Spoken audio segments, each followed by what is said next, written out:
All right. Good morning, everyone, and welcome to the first annual Pathways to Tech, a career conversation.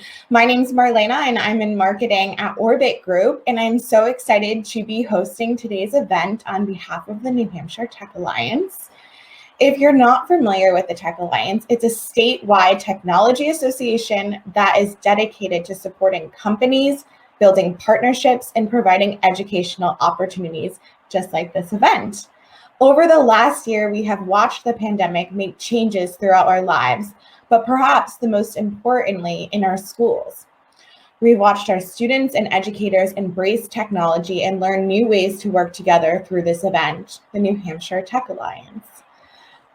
Is hoping to give back to students by providing an opportunity to learn about different career paths in the technology field and entrepreneurship. Over the next 30 minutes, you're going to hear from Saverna, and learn a little bit about her career background. And we're so excited to have her. And at this point, I'm going to just hand it over to her because she has a quick presentation that she's going to walk us through. And then she is going to answer questions. So what I wanted to make you guys aware of is that right in the chat where it says, say something nice, you can type away and have conversations with other schools. You can also ask a question and you can upvote questions. So I will be keeping an eye on what those questions are coming through. We also have people submit questions in advance. So I have some great questions for Saverna right after this presentation that she's going to do. And she currently serves as the Chief Technology Officer, and she's the founder of a company as well. So she's going to tell you all about that.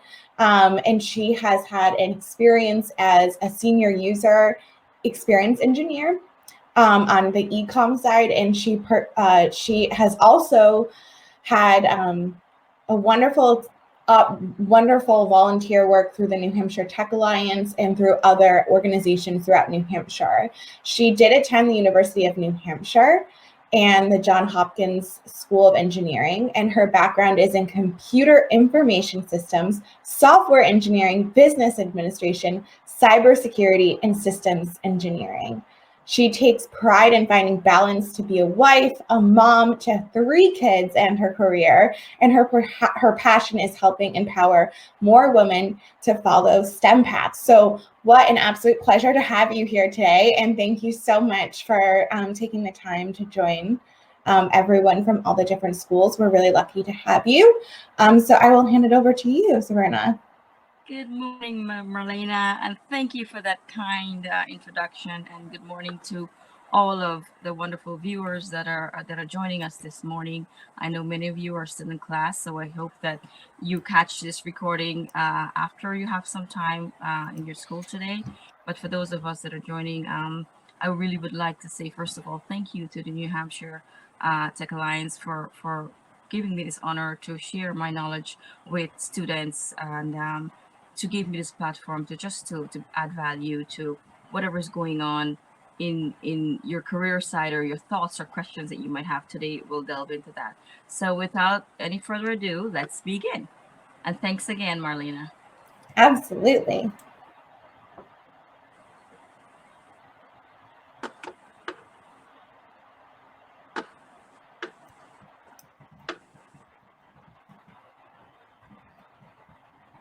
Okay, so today we will be talking about careers in tech. I'm assuming my screen is all loaded up, and we're good to go. So it's looking great. Thank you. So many of students and seniors, or even first year college, you know that this is a question that could be overwhelming. Like, what do I do? What do I like to do? What do I want to do? And today I'm here just to add a little light in one of those windows with regard to talking about some possible careers that we can have in tech. Because the word tech, technology, that's a very daunting word. It's a very big word, and it actually is used so much in our everyday lives that we live and breathe and think technology without even realizing it. in our everyday lives. So what does it actually mean? What is technology? We all have some sense of it, and we figure, okay, this is the way we live, but in the olden times they didn't have this. So going back like in the 1950s, the word technology actually was being used, and now we're in the 2021 era where this is like a second name. It's one of the most used words out there today. And if you break it up, technology could be split into two parts, where from the Greeks, they think, it's from arts and craft, and they call the first part techne. And the other part that relates to study is logia. I don't know if I'm saying it correctly because I wish I knew Greek, but we get the gist of it. So combined, they say technology or technologia, which really means a system, a treatment, a process. But in our simple today's language, it's anything that is created and that is considered to help you out along the way. So for example, we all heat up our breakfast or dinner. That our microwave could be served as a technology. You're in your car, you get a ride to school. Now that when you were actually in school, for those of you who are still going to school, you can relate. If you want to go to the mall, you're in your car. That machine is a technology, because what does it do? It serves a purpose of making things easier for us humans. And that's what technology is. We all have devices. We all have physics classes and math classes, and we have a calculation that needs to be done that we could do in our heads, but it takes way longer. So we whip out our calculators and we're like, let's use it, because guess what? That saves our time. That gives us the answer quickly. And what does it do? It makes us understand that, listen, there's an easier way out. And if we use technology, we can find an easier way out to do what we need to do. So that's what technology is. So as I speak in this presentation, I want to focus in on coding, because normally you hear technology, you hear tech, you hear the word systems, you hear coding. And coding is also very, very word that you hear often. And what is it, and what it's used for? So if I'm going to be, if you wanted to have a career in tech, or even want to have a thought of where do I start in tech as a career, coding is an option, but it's not the only way. But I'd like to talk about that path today, because there are other careers that you can still be in tech, but they don't have to code. But today we'll talk about why I think everyone, and I mean everyone, if you have that opportunity to even learn the basics of coding, I think it's a must, for my recommendation, for my experience, because just as we learn the English language, I feel, and I'm very biased when I say this. I'm not saying that it should be mandatory, but just because from my experience, I feel that every child or every person, if they have the opportunity or the ability to learn code in some small way, they should. And I'll tell you why. But before I tell you why, let's talk about what actually coding is. And it's simple. It's just some things in short form that you write that communicates with your computers. And we have all these pretty computers and these pretty expensive machines out there. But these things are of no use if we don't know how to instruct these machines to work. And it could be, you're at a big company like GE, or you're at the electricity company like Eversource, or you're at the KO company, things that we do in everyday life, or even computers of itself. A beautiful computer that could be so expensive sitting in your desk, it's there, but it's of no use to you if you don't tell it what to do. And that's what coding does. It tells the computer, or tells the machine, gives it instructions on what actions to perform. So without us humans, computers are just empty objects. So that's why we need to code, so that we can help, to bring this action, and to bring this dreams, and to bring this visions that we might have. And one thing I want to tell you is that coding could be transformed into anything. Just like you can get a pencil or a pen and draw something out on paper because you think it, if you think it, you can code it. If you imagine it, you can code it. If you have a vision of something, you can code it. And I'm going to shed some light on how that is possible. When people hear coding, they think, oh my God, that is difficult. Oh my God, that is just intimidating. That is geeky. That is nerdy. No, it's not. It is such an easy process if you have the, I would say, have the interest or the curiosity to find out what it is. So let's touch on that a little bit. So why you should learn to code. You know, as I stressed earlier, I feel like everyone should, and I'll give you just a few reasons. I can come up with a whole day of talking about why you should learn to code, but because I'm just talking for 20 minutes today, I'll just shed on a few numbers of reasons why we should learn to code. So the first one is it will teach you how to think. Of course, you're saying, Saverna, humans already know how to think. Why? What does this mean? When I say it will teach you how to think, what I mean by that is that it will teach you how to think logically. It will teach you how to think computationally. And computationally, that's like a big word for simply saying how to think simply. So, for example, you might ask someone, how do I open a packet of potato chips? And you might be like, duh, you just open it. Mhm. But then, how do you really open a packet of potato chips? What are the steps involved? And these are things that we take for granted because they're such easy, actionable items that you just grab the bag of chips and rip it apart and dive in and start enjoying your most favorite snack. But how do you really open a bag of chips? And if you stop to think of how you do a simple process, that's what computational thinking is. And you take a pen and a paper and you jot down, okay, how do I open a bag of potato chips? First, you go and you find the bag, you hold it. Okay, many of us read it or we look at it. We touch it. Then we decide if we're turning it upside down or we hold it in a proper way. Then we hold the top. We can either cut it, we can either rip it apart, but there are steps to doing it. But because it's so easy, we don't think. We just do. We just act. So that's what computational thinking is. It's breaking up your thought process into the simplest form to do an action.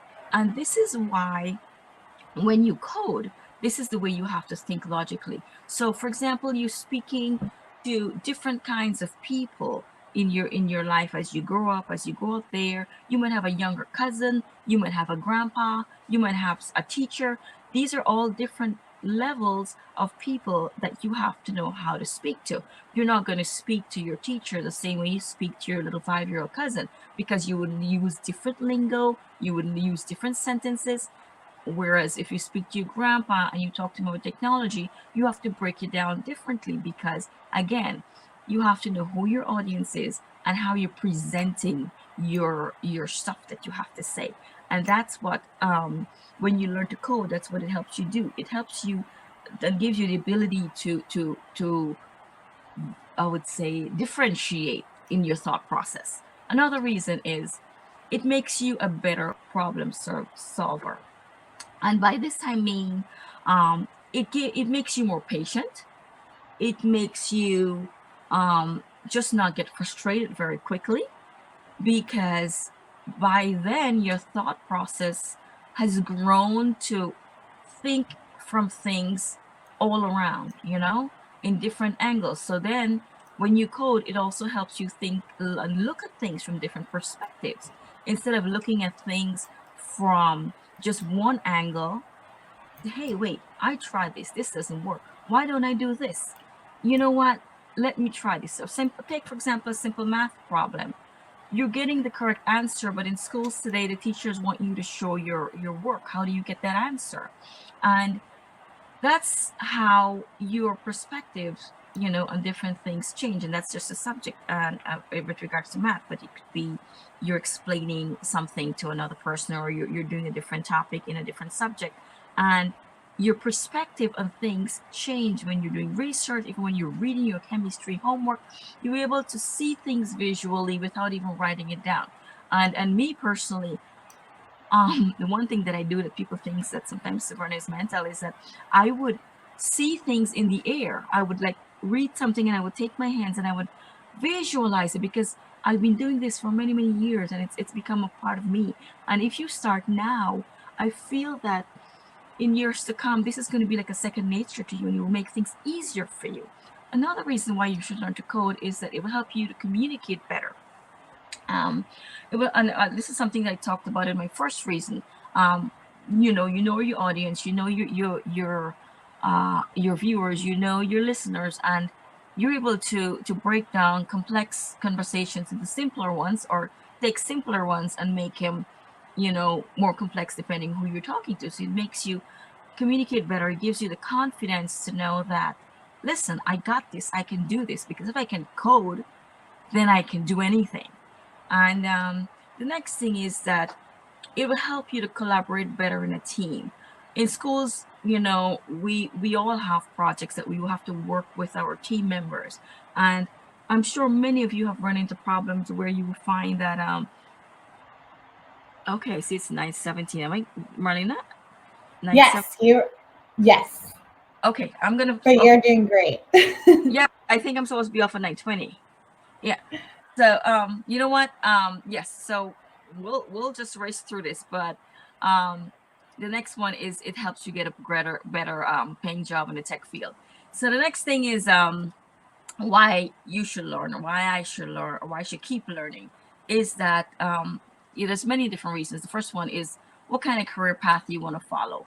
How long do you want to take to reach this goal? Nowadays, the big tech firms don't require a degree. They love boot camps, and they look at experience, and they look at your willingness to learn. So this is a good plus for kids these days. And the next thing is your commitment and motivation. If it gets hard, don't quit, just keep doing it.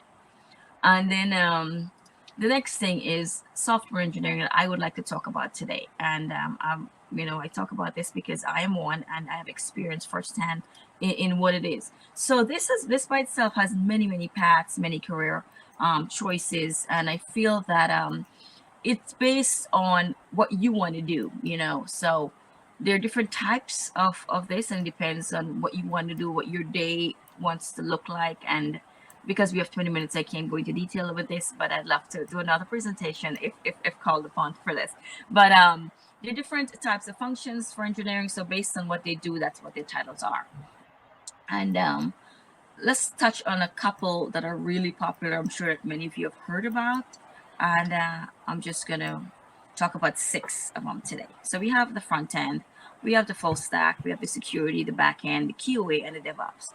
For students that are now starting out, I would suggest that you probably look into what front end is, because it's one of the easiest doors to get into in software engineering, and then you can build on that until you realize you either love it or you hate it. But even if you do hate it, I would say that you still try to do at least one course in computer science or coding, just to understand what it is and how your love for computers can change, because if you don't try it, you wouldn't know. So let's talk about frontier engineering. If you want to start learning on this has many different sections, and I would suggest that you start with HTML, CSS, and JavaScript. And at the end of this slide, I have resources that you can look into if you want to learn for free on all of these languages I'll be talking about. So what is a frontier engineering?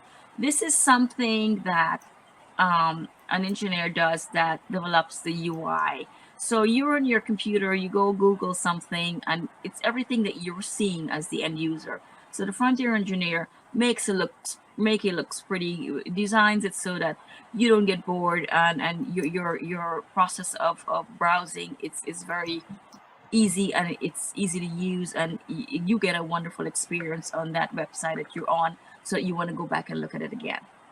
The next one is layouts and aesthetics that I touched on just now. And then they also work on, for example, you might be looking at your desktop, but then you're in your class and you want to look at it on your phone or you're on your laptop. So they have to work on browser compatibility. You could be looking at it in Firefox or Yahoo or Chrome. So that's what front end engineer does. It kind of makes it look pretty and makes it all look responsive for you, the user, to enjoy a great experience when you're browsing anything on a screen. And the next one is backend engineer. Now, these kinds of engineer are doing all of the work that you don't see behind. This is like the server side of the engineering. So, for example, you want to shop on Amazon and you see this pretty outfit and you put it in your shopping cart and you hit send and it ships to your house. You see all of that in front, but the backend engineer is the one that codes the language that sends it to the server sends it back to you, and all of this is done in code so that that process of you getting your stuff at home shipped is easy, and it pretty much links the front end to all of the actions that you just click in code to complete your actions to make it an easy process for the user. So by this, we have data systems, we have email and APIs. I'm sure any of you who are computer science kids, you know what this is. This is application programming interface where you do all the backend calls to action to make the front end work. And then the next one, I'm rushing on because it's 9:22, but I don't have much more. So the next one is front end and we did front end, we did back end, now full stack.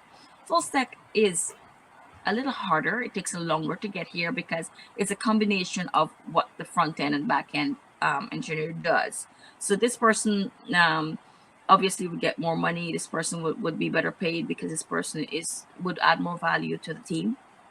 And then the next one is Keyway. This one is an easy one to get into as well because you need to just learn Unix, Linux, or Windows, but you have to also have some kind of experience on basic languages that the Keyway or not a Keyway, that a front end and a back end has, because if you have a product to test, you need to actually know the languages that the product is made in for you to find the mistakes. So what a Keyway does is like they will get the product and they will pretty much try to break it in every way before it gets out to the customer, to the user. So they have to find all the bugs and they have to find all of the issues that this product has before it goes to market. And they do this by running tests on the product.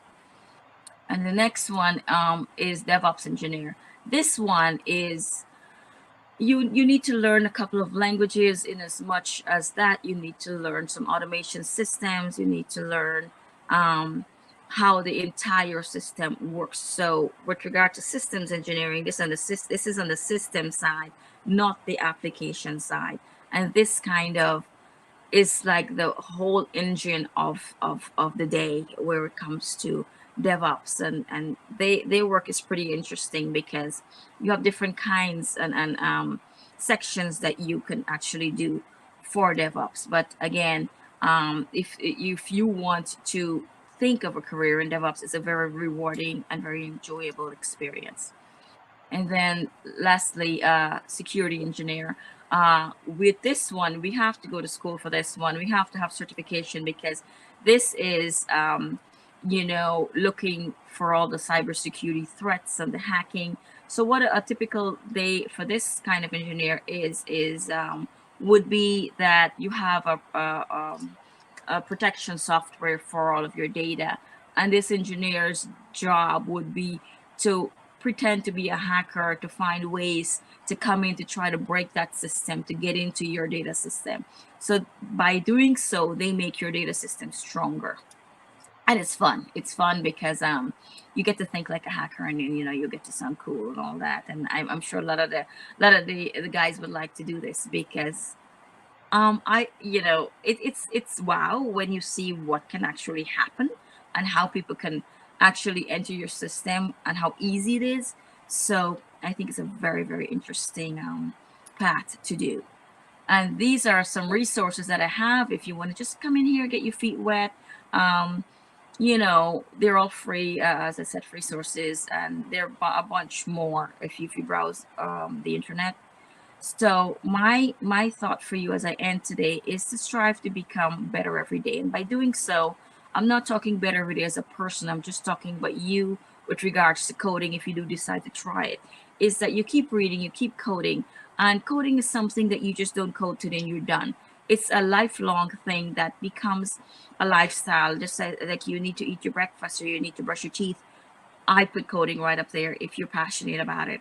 So my advice for you is practice and run into problems, try to fix it, ask your friends, ask your teachers, look on the internet for different forums that have issues in terms of how to solve problems, build projects, and when you so as soon as you start learning, a little bit, look for projects that you can build, simple projects, and then you make a profile, and by that is like get GitHub or get a little folder that you push all of your code in there, so that one day when you're ready for a job interview, you have all of these little things that you took for granted that you were doing when you were 18 and 17 and 16. This is something to show that, listen, I've done this, and I have experience, because this does count as experience. And the next thing is network. Make a LinkedIn account, network, put your stuff out there, because you could start as early as a freelancer to start making money while you're still in school in many of these paths that I talked about. And lastly, keep learning, keep believing in yourself, and just keep because I believe in you. I was there just like you, wanting to question, am I crazy for getting to this? But I tell you, it's very rewarding, and I highly recommend it if you do decide to go this path. So thanks for listening, and please feel free to reach out to me via my email if you have any questions. And thanks to the New Hampshire Tech Alliance for having me this morning. Well, wow, Julie said it best in the chat. Thank you, Julie, our executive director of the New Hampshire Tech Alliance. She said, truly outstanding presentation. I feel like you covered in such a comprehensive, easy to understand way. As someone who's not a coder, but aspiring one to dabble in, I really felt like you broke it down to understand all the different ways to kind of get your feet wet. So I'm certainly looking forward to getting those resources in the chat, and also available to anyone who wants to reach out, because I will certainly be diving into them. We did get some questions in advance, so I do want to ask a few. Question. I just have a question for you. How do I close my screen? Are you still seeing my presentation? We are seeing them. I think if we hold, it will magically happen on the back end. Okay. So I can't read your screen exactly, but there we go. We'll bring her back up in just a moment. But if you are joining from one of the schools and would like to capture questions from your class, we still have a few minutes, so please drop them in the chat or click ask a question. But otherwise, I will take some questions that we got through email prior to this presentation. And I'd also love to say your analogies were quite wonderful to understand a lot of those pieces. I'm used to talking like for 2 hours. So this one I had to like really, so my apologies to whoever is going to watch this later. Don't feel rushed. Just keep pausing and playing just to listen to what I said, because when I looked at my time, I realized that it was going faster than I was speaking. So I apologize for that part of it. No need to apologize, because you captured some, like I'm looking at the questions and you answered a lot of them already. So actually, one of the questions was, because I don't think you covered this, can you tell us a little bit about like your first job and how that kind of impacted your career? Or did your first job have anything to do with coding, or were you kind of just doing that for a hobby? No, my very first job. Well, backstory. I was born in South America, Guyana, South America, and my mom is still, but she's retired now, a school teacher, and she always said, "You need to become a teacher. You need." So that was inborn in me that I need to become a teacher. So at 17, my very first job in Guyana was a teacher's assistant, and I loved just teaching and sharing. And I think over the years, as I switched to tech, that part of me is still here, that I want to pass on that torch for envisioning or adding value even in one person. So I think that I have that. So that was my first job. And then over the years, how I got interested in tech was on my school. I went to UNH and I did computer science. I knew I always wanted to do that because as a girl growing up, I did not like needlepoint. I did not like the cooking classes. I was always more interested in the how does this work? Why does it work? Why doesn't it work? Why is it so slow? I was like the most annoying student, if you want to say that, because I had a bunch of questions that no teacher wants to ask when they have 5 minutes of class to end. So that was me. And I think my curiosity of how things work, that kind of made me go into tech because I like to think, I like the vision, I like to create. And that's what coding brings to me personally.